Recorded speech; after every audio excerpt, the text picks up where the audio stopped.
सर्वेभ्यः सुप्रभातं। मम नाम चारुत्या। अहं चतुर्थकक्षे पठामि। बेङ्गलूरुनगरे वसामि। अहं द्विश्लोकवर्गस्य विद्यार्थिनी। अस्माकं गुरुः श्रीमती सविता जोशी। अच्युताष्टकस्तोत्रम्। अच्युतं केशवं रामनारायणं कृष्णदामोदरं वासुदेवं हरं श्रीधरं माधवं गोपिकावल्लभं जानकीनायकं रामचन्द्रं भजे। अच्युतं केशवं सत्यभामाधवं माधवं श्रीधरं राधिताराधितम् इन्दिरामन्दिरं चेतसा सुन्दरं देवकीनन्दनं नन्दजं सन्ददे।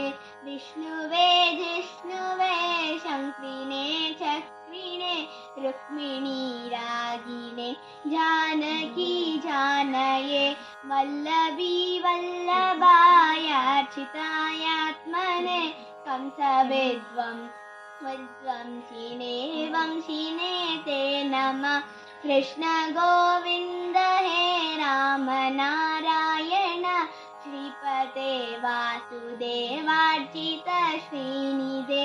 अच्युतानन्त हे माधवादोक्ष च द्वारकानायक द्रौपदी रक्षक राक्षसक्षोभितः शोभितो दण्डकारण्यभूपुण्यताकारणं लक्ष्मणेनान्वितो वानरैः सेवितो अगस्त्य सम्पूजितो राघवः पातु माम्।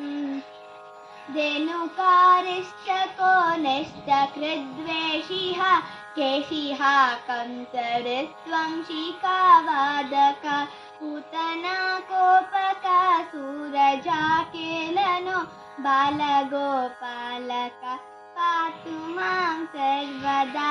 अच्युतस्याष्टकं यः पठेद्दिष्टदं प्रेमतः प्रीत्यहं पुरुषस्पृष्टहं वृत्ततः सुन्दरं वेद्य विश्वम्भरं तस्य वश्यो हरिर्जायते सत्वरम्।